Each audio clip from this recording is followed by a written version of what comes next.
Tem um minuto?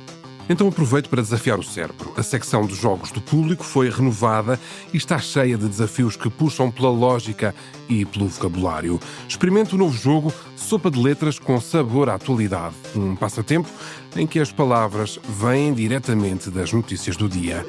Faça uma pausa inteligente em public.pt/jogos. Le pacifisme et tout ce qu'il recouvre, il est à l'ouest. Et les euromissiles, ils sont à l'est. We shall fight in the hills. We shall never surrender. Não estamos mais isolados. A solidariedade europeia não nos faltará. Diplomatas, um podcast de análise da atualidade internacional com Teresa de Sousa e Carlos Gaspar. Sejam bem-vindos a mais um episódio do Diplomatas, um podcast do Público e do Instituto Português de Relações Internacionais. Eu sou o António Saraiva Lima, tenho aqui ao meu lado, como habitualmente, a jornalista Teresa de Sousa e o investigador Carlos Gaspar. Estamos a gravar pouco depois do meio-dia de quarta-feira, dia 22 de outubro, e neste episódio vamos antecipar o Conselho Europeu, que se realiza nesta quinta-feira e que se pode arrastar até sexta em Bruxelas. Terá como temas importantes o apoio à Ucrânia e a defesa europeia. Ainda sobre o conflito iniciado com a invasão russa do território ucraniano, vamos tentar perceber se Donald Trump mudou ou não de posição sobre o mesmo. Isto depois de o presidente americano ter conversado ao telefone com Vladimir Putin, de ter voltado a admitir concessões territoriais da Ucrânia à Rússia e de ter anunciado um encontro com o presidente russo em Budapeste, na Hungria, Estado-membro da União Europeia. Um encontro que, afinal, não será para breve, foi adiado para data incerta, segundo a Casa Branca. Por fim, vamos olhar para este aparente regresso dos Estados Unidos ao seu quintal na América Latina, com especial foco na Venezuela, mas também na Colômbia e noutros países. Antes de começarmos a nossa conversa, deixem-me só voltar a desafiar os nossos ouvintes a enviarem perguntas, a sugerirem temas para o debate aqui no podcast. Podem fazê-lo enviando um e-mail para antonio.lima@publico.pt ou para podcasts@publico.pt. Nós aqui teremos todo o gosto em responder às vossas perguntas e sugestões.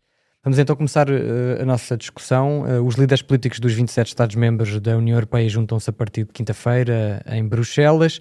A agenda de trabalhos inclui o apoio à Ucrânia, fórmulas de financiamento, a discussão sobre o roteiro para a prontidão de defesa em 2030 apresentado pela Comissão, questões relacionadas com competitividade no âmbito da transição ecológica e digital e ainda habitação e Médio Oriente.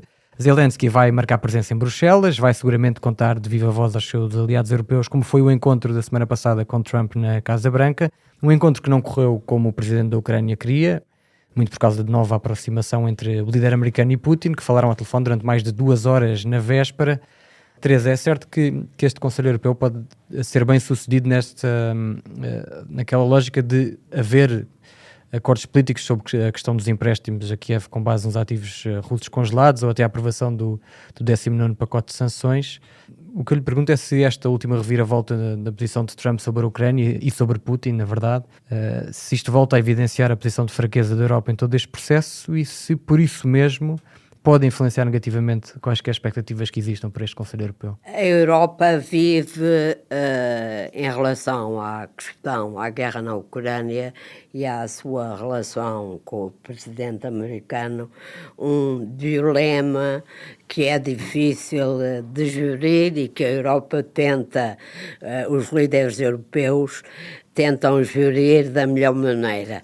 Por um lado, a Europa sabe que no fundo, está quase sozinha no apoio à Ucrânia e estará quase sozinha no apoio à Ucrânia, mas sabe, por outro lado, que sem os Estados Unidos esse apoio é insuficiente e não tem condições para garantir nem sequer o apoio suficiente à Ucrânia, nem sequer a sua própria defesa sem os Estados Unidos.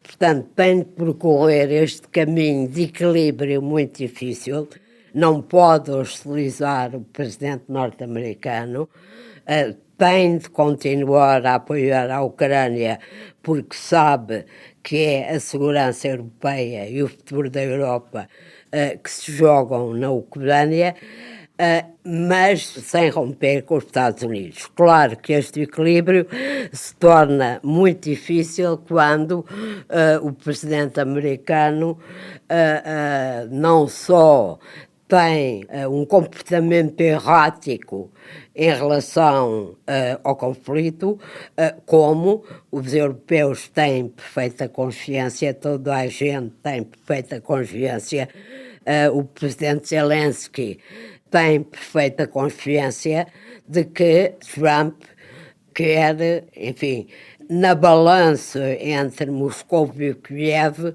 está mais do lado de Moscou do que do lado de Kiev.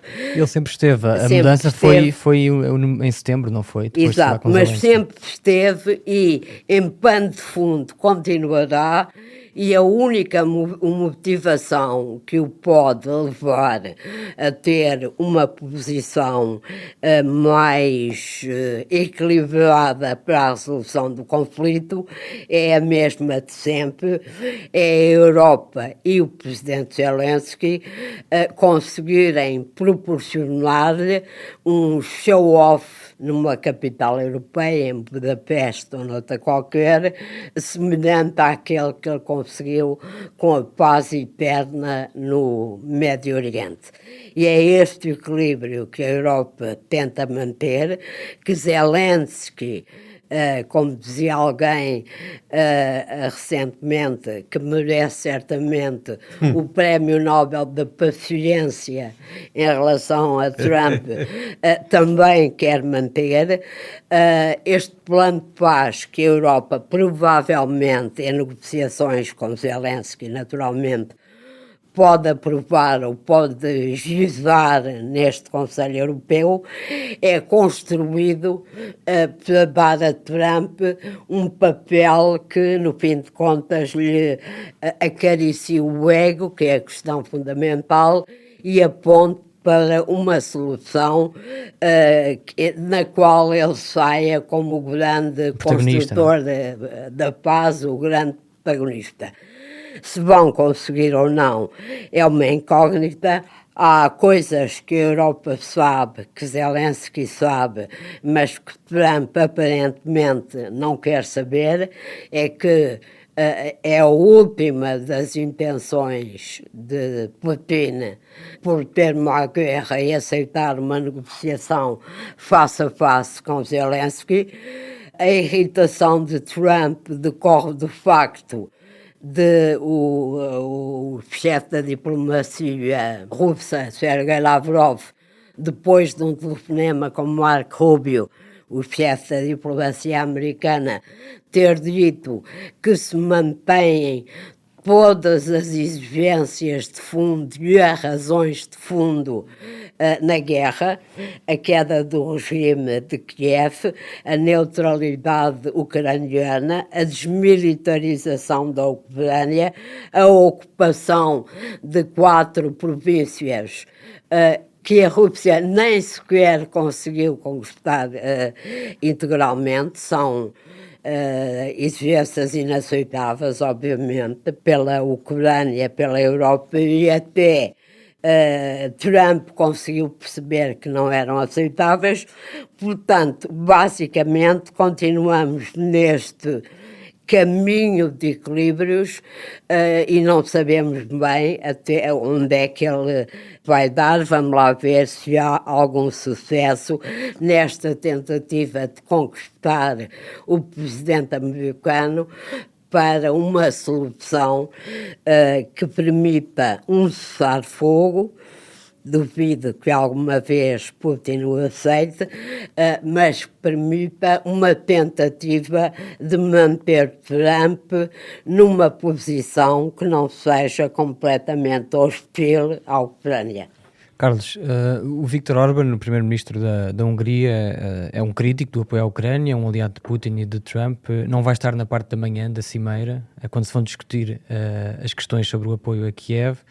Isto, obviamente, que facilita a aprovação de declarações ou de posições da União Europeia sobre a Ucrânia, mas volta a demonstrar de que lado é que ele está ou de que lado é que não está.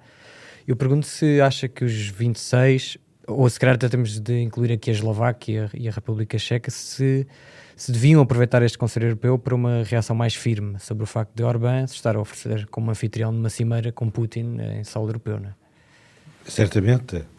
Queria só fazer uma adenda àquilo que A Teresa ela disse o essencial sobre o plano de paz que está a ser negociado por vários países europeus, mas eu acho que o Prémio Nobel da Paciência vai ser um prémio coletivo, não é? A todos aqueles que têm que tratar com o presidente dos Estados Unidos, Zelensky, com Putin, com Macron, não é? Deve ser uma ocasião única para se reunirem todos, mas por uma boa razão, efetivamente, porque tudo isto é difícil de compreender e sequer de explicar. Ainda bem que houve um adiamento, aparentemente é apenas um adiamento da cimeira entre Putin e Trump.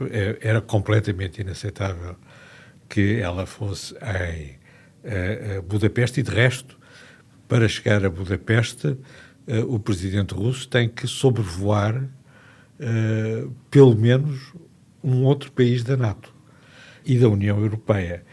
Só acrescentar que Putin é alvo de um mandato de captura do TPI. Não pode, aparentemente já tinha alegados crimes de guerra forçado a Bulgária a aceitar também um sobrevoo do presidente Putin. Nós só podemos aceitar, os europeus só podem aceitar nesta conjuntura em que a guerra está num paroxismo de violência e em que, efetivamente, através dos bombardeamentos, a Rússia está a destruir as infraestruturas energéticas da Ucrânia. O único sobrevoo que é admissível para o presidente Putin é em direção à Haia, onde está o tribunal que deve encarregar do caso dele nos termos do direito internacional. É evidente que as coisas podem ir longe demais e vale a pena corrigir a mão, mesmo quando, aliás era o caso, quando a Ucrânia e o presidente Zelensky eram a favor de que houvesse desse encontro. Uma reunião, queriam apenas participar também não é? no encontro. A razão do adiamento, mais uma vez a Teresa já disse o essencial, tem a ver com uma questão muito típica da diplomacia russa, que é o presidente Putin quer que os Estados Unidos reconheçam a legitimidade da invasão russa da Ucrânia. Não apenas as fronteiras e as linhas de demarcação, não é? Quer que reconheça que a Rússia tinha boas razões, é isso que são as questões de fundo, tinha boas razões para intervir, designadamente no Donbass, não é? Que é a razão formal alegada inicial, e nesse sentido, aparentemente, a interpretação de Moscou é que esse princípio está acordado desde a cimeira do Alasca. Sim, Donald Trump, na verdade, já concordou com isso quando acusou Zelensky de ter provocado a Rússia e de querer levar o mundo a uma terceira guerra mundial. Não é? De reconhecer a anexação da Crimeia e por aí fora. Pronto, e portanto, aquilo que devia estar em cima da mesa era o reconhecimento da anexação do Donbass na íntegra, dentro das suas fronteiras legais, e o presidente norte-americano recuou e disse não para uma posição mais convencional. Num cenário coreano, as partes separam-se ao longo da linha de demarcação entre os dois exércitos. É um princípio, apesar de tudo, que não precisa de ser explicado para ser compreendido, que é assim, independentemente de haver ajustamentos menores, como aliás houve na linha de demarcação da Coreia em 1953.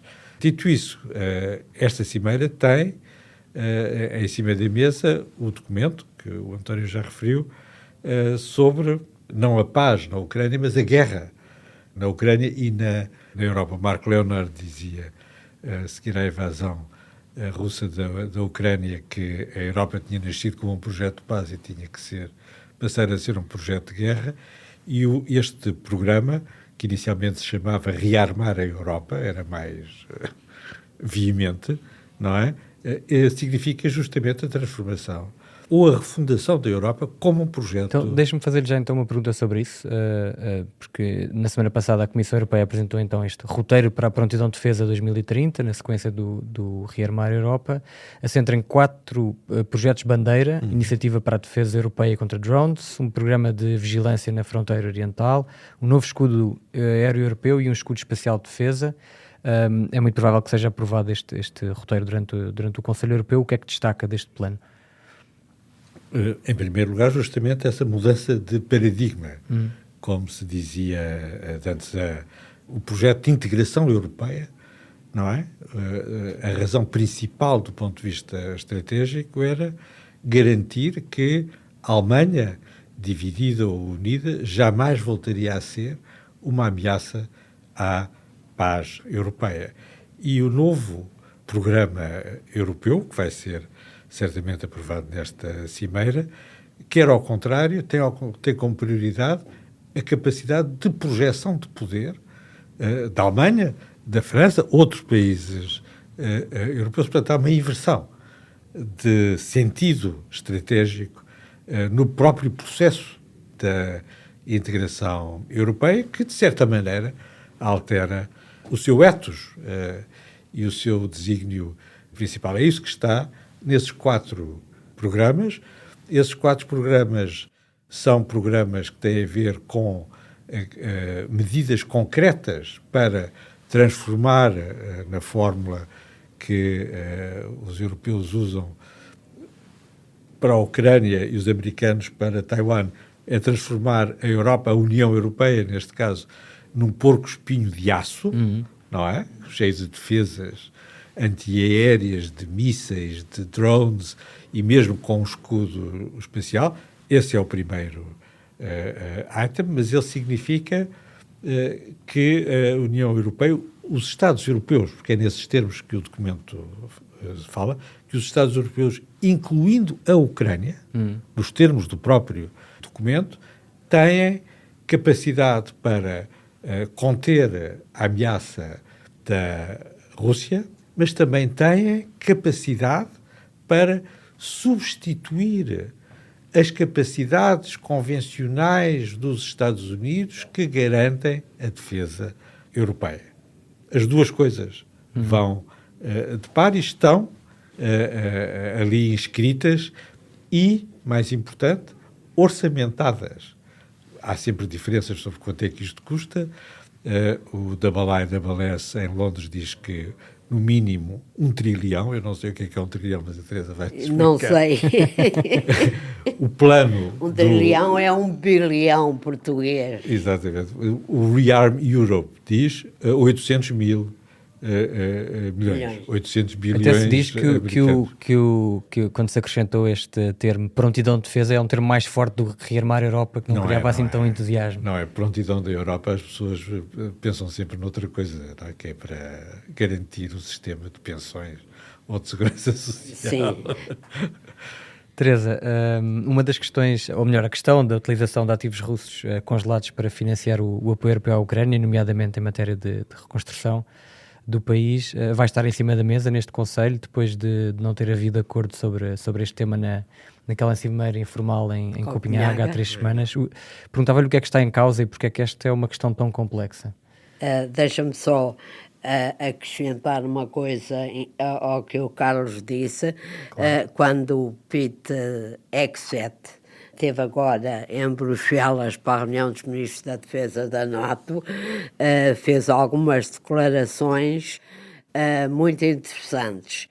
Evidentemente que garantiu que a América não saía da NATO, coisa que se pôs, lembram-se todos, no primeiro mandato de Trump e causou pânico na Europa, mas disse que os europeus tinham de perceber que a NATO passava a ser uma organização fundamentalmente europeia, liderada por europeus. Isto quer dizer muita coisa. Passando à tua questão, este é um mecanismo que foi engendrado, digamos assim, pela Comissão Europeia com o beneplácito público do chanceler alemão para contornar a lei internacional, a lei que rege as trocas financeiras internacionais, o mercado financeiro internacional, de uma maneira bastante inteligente e que basicamente é o seguinte: os 140 mil milhões que dão uma garantia de financiamento à Ucrânia no médio prazo, e isso é muito importante porque é o médio prazo, não é às pinguinhas, tranche a tranche, como acontece atualmente, resulta de um empréstimo desse fundo com os ativos russos à Ucrânia, garantido pela União Europeia e pelos Estados-membros da União Europeia, que teoricamente será reembolsável à Rússia, depois da Rússia pagar as reparações de guerra, ou seja, nunca será reembolsado à Rússia, mas legalmente será reembolsado à Rússia. É um bom esquema, deve ser aprovado porque havia uma série de objeções. A primeira de Vítor Orbán, que não vai estar presente em toda a cimeira, e a União Europeia tem sempre a maneira de lhe forçar a mão com os fundos que a Hungria recebe muitos. Havia objeções da Bélgica, porque o Euroclear, onde estão os ativos russos, é uma instituição belga e a Bélgica tinha medo que essa instituição perdesse alguma credibilidade perante os mercados financeiros. Esse obstáculo já foi ultrapassado, portanto, a proposta vai ser aprovada e é curioso... Só acrescentar, ou só fazer aqui um contexto, é que o que o Conselho Europeu vai fazer é obter um acordo político para autorizar a Comissão a formalizar uma proposta. A fazer a pôr em marcha este esquema, que é um grande alívio para a União Europeia. Ainda há um obstáculo ou outro, é sempre a história da França. A França quer que o dinheiro transferido para a Ucrânia para a compra de armamento seja só para armamento europeu. Esta objeção francesa vai ser ultrapassada porque a Europa e a Ucrânia precisam de armamento norte-americano, é óbvio e ululante, mas é muito provável que seja ultrapassada. Há aqui uma coincidência curiosa: os dois senadores americanos, Lindsey Graham e Blumenthal, um democrata e um republicano, que são os pais daquele pacote de sanções que está no Senado americano contra a Rússia, sempre à espera da luz verde de Trump, que nunca a dá, aproveitaram esta reviravolta de Budapeste para porem outra vez em cima da mesa na Comissão dos Negócios Estrangeiros do Senado e acrescentaram-lhe uma outra proposta dos Estados Unidos usarem eles próprios os ativos que também têm na sua posse russos. Portanto, há aqui uma conjugação no tempo e no espaço que pode dar algum resultado, porque são um número para termos consciência das dificuldades que a Ucrânia passa neste momento. Até final de junho, as transferências de armamento militar americano para a Ucrânia ainda foram garantidas por Joe Biden. Desde junho até final de agosto não houve qualquer transferência de armamento militar americano para a Ucrânia, e isso representou, desde junho até agora, uma queda no apoio militar americano e europeu à Ucrânia de 40%. É imenso. Nomeadamente as antiaéreas. E diz bem, exato. e diz bem das dificuldades que a Ucrânia deve estar a passar neste momento. Manteve-se o apoio humanitário, manteve-se o apoio financeiro, que é todo garantido quase pela União Europeia, mas o militar desceu, portanto estamos aqui numa situação crucial para também ultrapassar este obstáculo.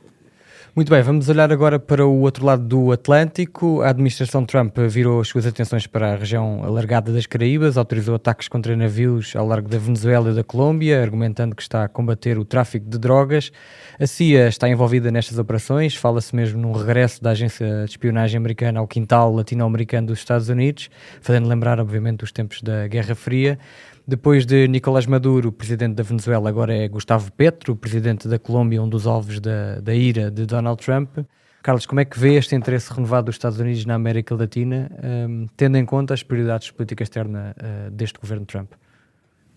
De certa maneira era previsível e estava anunciado, não é? Está ali inscrito ao recuo estratégico dos Estados Unidos, começou aliás com o presidente Obama. Esse recuo tem também como contraparte uma relevância maior da segurança hemisférica e da posição dominante dos Estados Unidos no hemisfério ocidental, numa versão, há várias, da doutrina Monroe. A atual inclui a Groenlândia, mas as linhas da doutrina Monroe foram frequentemente revistas ao longo da história, desde o século XIX, portanto não é uma a novidade. Ao mesmo tempo, é preciso sublinhar que, entre as grandes potências, os Estados Unidos foram abençoados por Deus com uma geografia inexpugnável.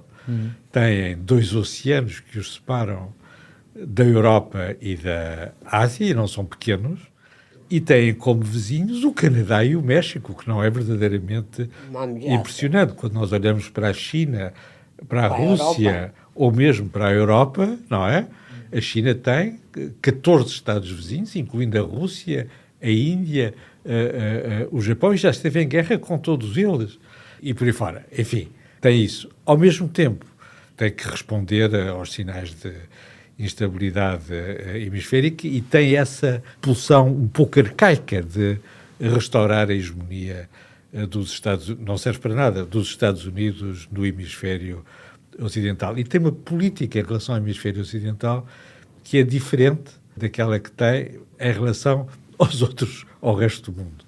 E que inclui, contra os princípios conservadores desta administração, o regime de change.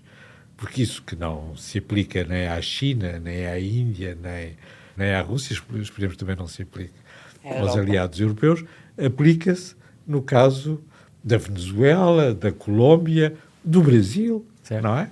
E as preferências idem aspas, como no caso da Argentina. Portanto, há efetivamente aqui uma revisão da teoria dos grandes espaços regionais, da velha teoria schmittiana pelos Estados Unidos. Os Estados Unidos querem voltar a mandar no hemisfério ocidental, também por causa da China, que tem uma posição cada vez mais forte na Argentina. Sim.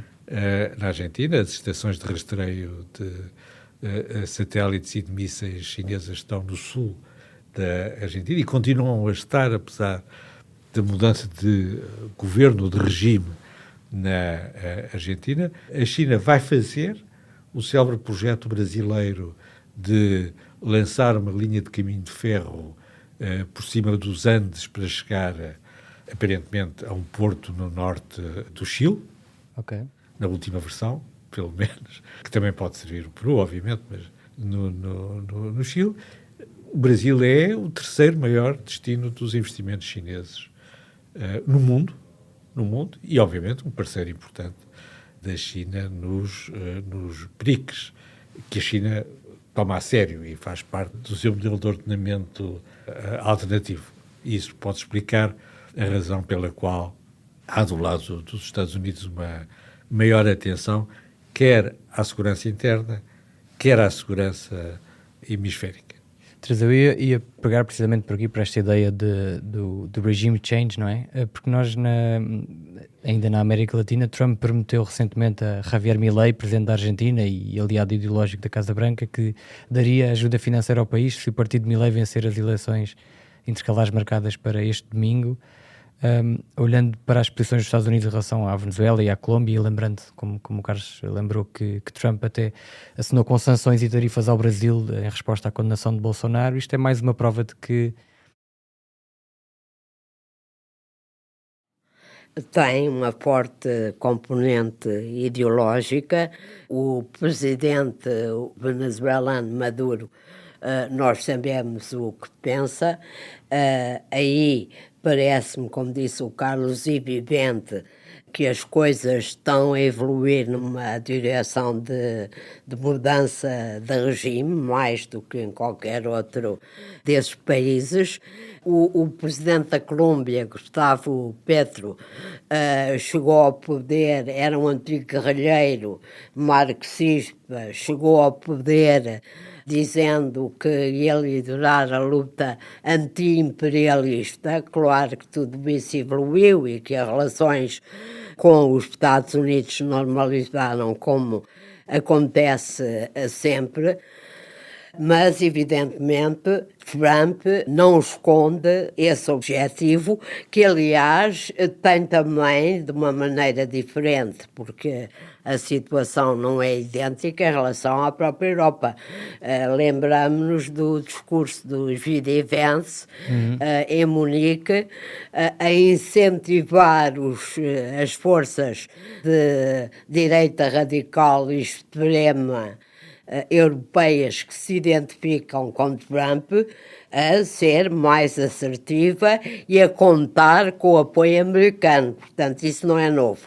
Agora, eu só queria acrescentar que hoje a situação da relação entre a América, os Estados Unidos da América e a América Latina é muito diferente daquela que foi nos anos 80, 90, em que o papel hegemónico dos Estados Unidos era absolutamente visível. E a favor da democracia. E a favor da democracia, incluindo, porque a maior parte dos governos eram de extrema-direita reacionária. Ditaduras militares, não é? Exato, e quase todos juntas militares. Mas hoje a situação é completamente diferente, porque o chamado Sul Global, no qual a América Latina se integra, tem mais escolha, não precisa de ser subordinado, mesmo aquele que é democrático, não precisa de ser subordinado aos Estados Unidos, tem a escolha entre os Estados Unidos e a China. E só para acrescentar, a China tem tido uma penetração imensa na América Latina. Mas perdeu no Canal do Panamá. Perdeu no Canal do Panamá porque há um historial antigo, 1989, o Canal do Panamá, o regime da Noriega, com o argumento que agora Trump utiliza de combate ao terrorismo da droga, também foi deposto por um golpe norte-americano, e o controle dos Estados Unidos sobre o Canal do Panamá é grande e já obrigou o Panamá a abdicar da empresa chinesa que geria o canal. Mas o que eu queria dizer é que hoje o Sul Global tem uma alternativa.